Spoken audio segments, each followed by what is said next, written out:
wanti akka uumamaa qulqulluu ta'e hin jiru jechuudha. Uumamni tokko tokko gisee ilaalta gammachuutu nama dhaga'ama sammuun ijji gisee uumama ilaaltee keessi kee nama gammada jechuudha. Simbirroota ilaalame jechuudha jalqabarra nyaata sii barbaachisa waan ta'eef nyaatuu qabdi jechuudha jiraachuudhaaf.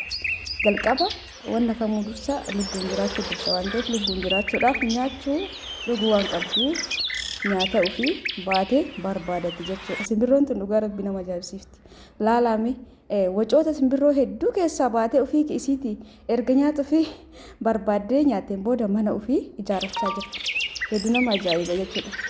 Wiixa takka takkaan marga takka takkaan walitti qabdee walitti qabuudhaan mana isii ijaarratti jechuudha.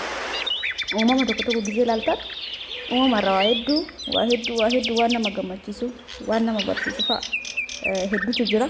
Qulqullummaa isaanii akka namatti gisee ilaaltan namatti toluun ijaan nama harkisuun uumamni qulqulluudha jechuudha. Uumamni walumaa galatti hundumaafuu namni yeroo ammaa kana akkamitti maallaqa arganna akkamitti yaaftaamii taana akkamitti abbaa qabeenyaa taana jedha malee karaa kamiin yoo deemne abbaa qabeenyaa taana karaa kamiin yoo dalagne maallaqa arganna karaa miin haa dalagnu akkamitti haa dalagnu maal haa dalagnu dhiiseeti akkamitti birrii argadhaa akkamitti maallaqa argadhaa akkamitti baala habti yookaan immoo abbaa qabeenyaa ta'a jedheet ni yaada jechuudha ilmi namaa.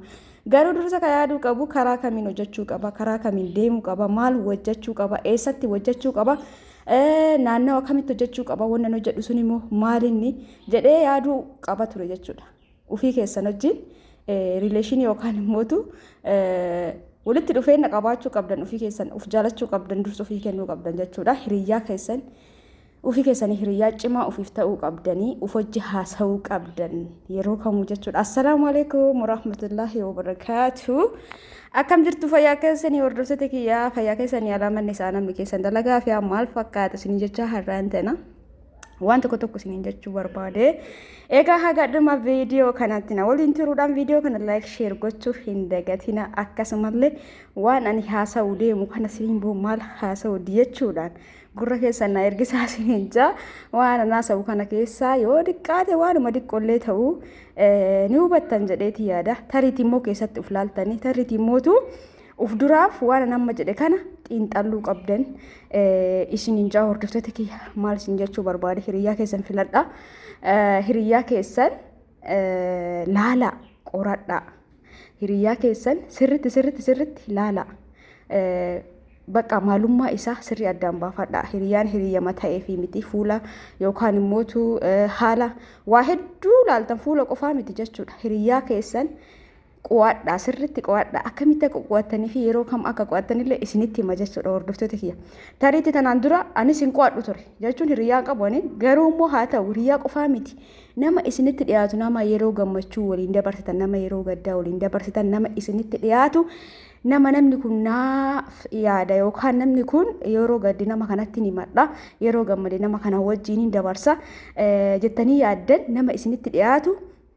Nama haala kamuu keessatti jireenya keessan keessatti ta'uu danda'a maatii ta'uu danda'a isinitti dhiyaatu san sirriitti qo'achuun isin barbaachisa jechuudha. Haala kamiin akka qo'attan namni sun hagamta akka isin yaaduuf akkasumas isin yaada namni sun moo ni fakkeessa isin jaalata namni sun moo kasoba afaan isin soba moo dhugumaan isin jaalata jireenya keessan keessatti yoo isin gammaddan namni sun isinii gammada moo yoo isin gammaddan ijji isaa akka nama ijjisaa akkamitti akka jijjiiramu jechuun akkama keessan jaa hundumaafuu wanti kun waan dhugaa lafa jirudha. Kanaafuu hiriyyaa keessan qo'adhaa kan inni isin jedheef waa hedduudhaaf hiriyyaa qofaa miti nama isinitti dhiyaatu nama gosa hedduu jechuun nama jireenya keessan keessa kaa nama hedduu jira bakka hojiitti ta'uu danda'a mana barumsaatti ta'uu danda'a akkasuma bakkoota garaagaraatti namoota walitti dhuftan walitti dhiyaatan hiriyyaa akkanatti waliigaltanis jiraatu danda'a namni hiriyyaa akkasittillee gadi buutanii hin qabne yoo jiraattan nama itti dhiyaatan bakka hojiitti naannawa keessanitti gisee gammachuu nama itti himattan yookaan immoo nama isin cinaa jiru hunduma isaatu qo'achuun isin barbaachisa haala kamiin qo'attan. haalli isin qo'atu qabdan nama tokko jechuudha. Namni kun itti dhiyaadha. Namni kun naaf gammada. Namni kun milkaa'ina kiyya yoo arge ni gammada. Gammachuun kiyya isa gammachiisti. Ka jettanii yaaddanoo jiraattan qo'achuu qabdan. Akkamitti qo'attan yeroo gammachuu keessanii nama san suuta jettanii ilaaltan jechuudha.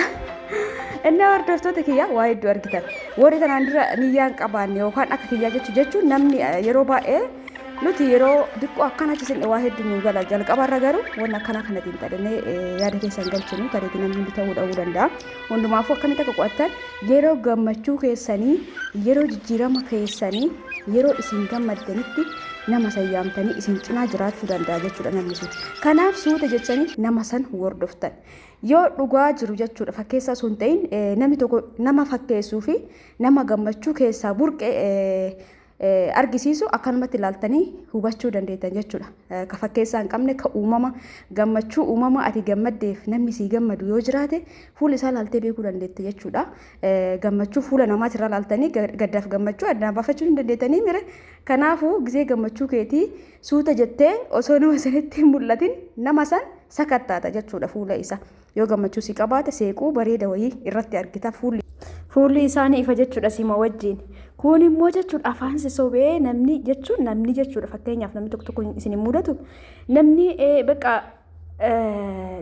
jaalala siif hin qabne yookaan ka uumama isaa amanee hin fudhanne amala addaa wayii argisiisa. Kana jechuun maal akka ta'e beektanii ofitti amanamummaa hin qabu namni sun ofi hin jaalatu uumama rabbiin isaa kenne san hin jaalatu fakkeessuun asumaanuu suuta haasaa keessa suutaan si barata jechuudha. Egaa sihoonni tokko yoo nama barate amala labbaan isa tulluun bakkaan godhanu jedhan isa. Kanaafuu namni fakkeessaa barate dhugaa ta'uu hin danda'u jechuudha. Fakkeessuu jechuun immoo ta'uu miti jechuudha. Namni fakkeessu gizee maraa ima fakkeessaa dhugaan isa keessa hin jiru jechuudha. Kanaafuu namni kun ka fakkeessaa hin qabne namni tokko ni jiraame ka gubbarraan seeqatee keessa isaatti yaada biraa asiif qabaatu danda'an sun akkanuma gisee ilaaltu garuu seequu uumamaa tokko seequu nama hawwatu seequu namatti tolu nama san yeroo gammachuu keetii fuula isaati irratti yoo argite namni sun dhugumatti si gammada jechuudha. Yoommoo tasa garuu kati kan laaluu qabdu kan xiinxalluu qabdu tasa jechuudha namni sun osoo isin niyyatin karaa suuta jetteetiin ilaalta jechuudha gisee gammachuu keetii nama san nama gammachuu keessi wajjin qoodamuuf si biratti argame san suuta jettee sakattaata wanna biraatii miti fuuluma isaa ilaalta jechuudha. Yoo dhuguma si gammade bakka seequu namatti toluu fi gammachuu keessa isaati burqi akkuma gammachuun atamma yoo gammadde akkam taata akkasuma ta'a jechuudha. Namni dhugaan siif gammadu tokko namni sobaan siif gammadu yookaan namni fakkeessuuf si cinaa itti argame sun fuulli isaanii gurraachata jechuudha. Somatti ilaaltu gammachuma keessa waan argeef jechuudha waan biraatiif miti. Ijji isaa diimachuu danda'a fuulli isaa gurraachistuu danda'a bakka walumaa galatti achi yoo ilaalte nama san nama gadde wayii ta'ee sitti mul'ata namni sun. Garuu kan gadde sitti bakka gammachuu keessa waan argeef malee waan biraatiif miti. Akkasuma gisee gaddallee nama sitti dhiyaatu faallaa isaatitti akkasuma xiinxallita jechuudha. Gisee gadda keetii immoo namni faallaa keetii siif gammada yoo ta'e namni sun diina keetii jechuun ni danda'ama jechuudha. Namni gisee gadda keetii si cinaa jiraatee gadda kee si digachiisuudhaaf si biratti argamee ati akkasitti yaadda. Namni sun garuu yoo suuta jetteetiin hin hordoftu fuulli isaa ni ifa jechuudha gisee ati gadditu san. Namni kun maal jechuudha ree siif hin ta'u yookaan immoo gadda kee kanatti ni gammada gammachuu keetitti immoo faallaa ni gadda jechuudha. Guddina kee hin hawwu rakkina kee diqqeenya kee kufiinsa kee siif gammada jechuudha namni kun. Kanaafuu maal godhuu qabda?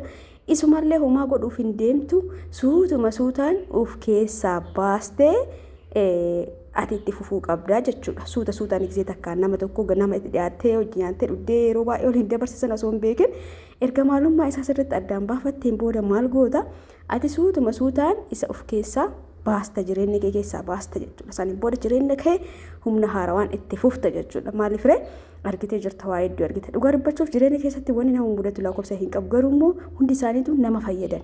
Sirriitti nama fayyadan bakka akka ati paaworii qabaatu si taasisa jechuudha. Mudannoon isin mudate hundaa hin gaddina mudannoo isin mudatetti gammada inumaa namni jireenya keessatti waa isa mudanne namni sun homaayyuu miti. Namni sun uummata akka hojjetallee hin jiru jijjiiramallee hin jiru jireenya isaallee itti fufiinsaan dalagataa hin jiru jechuudha. Bakkuma kufette yookaan bakkuma jiru sanitti homaa jechuun nama tattaafatu miti.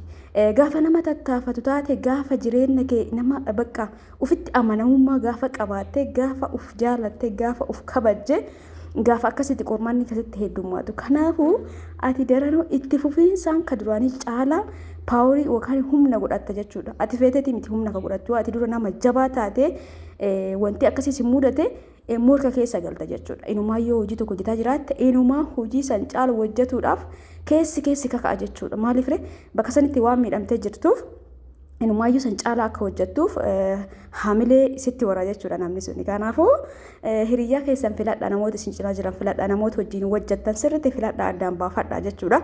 Egaa addaan baafattan immoo ofii keessanii gara fuulduraatti deemuun barbaachisaadha. Kanaaf namoonni nu cinaa jiran jireenya keenya keessatti akka gufuu hin taane gizema nuu galirraa dura osoo nuu galii yeroo baay'ee dabarsuu dandeenya karaalee garaagaraatiin. Miidhamallee dabarsaa turuu dandeenya. Garuu gizee nuuf galirraa gara keenya gaafa taanirraa gizee nuuf galirraa namoota nu cinaa jiran addaan baafachuun barbaachisaadha. Isin ijaa kanaafuu hundi keessanuu haala keessa jirtan keessatti wanta isin mudatu keessatti addaan baafachuu waa tokko ilaaluun xiinxaluun barbaachisaadha jechuudha. Yeroo manuu galirraa eegallee ka duraan dabarsinee jira. Namni tokko ka duraanii sanirratti yeroo fixuu yaaddahu dura akkana ta'e maaf akkas ta'e ka darbeera bakka jiranirraa akka haarawatti ka'anii jireenya haarawaa eegaluun barbaachisaadha yookaan immootu dirqama jechuudha. Akkasumas namoonni darbannoo na gaafattan asumaanuu si yaadachiisa.